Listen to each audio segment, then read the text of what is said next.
Hello everyone. This is how you can change your image generation size in Cuebric. Let's start with creating a project. So this is our canvas. Let's go to the crop tool and check the size of our canvas.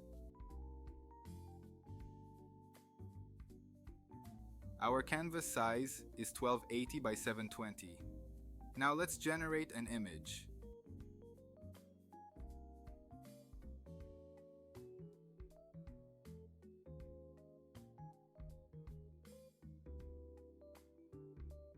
Here we have our image. Now, if I want to make a smaller generation, I need to click on the generation size and type the size I want.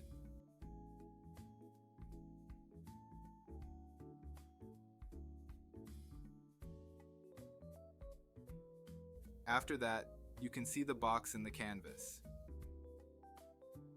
You can move that box, turn it, or even resize it manually by dragging the edges.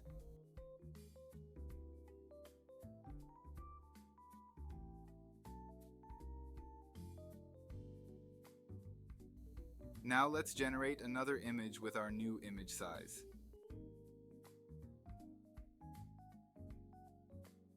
As you can see, we generated an image in different size.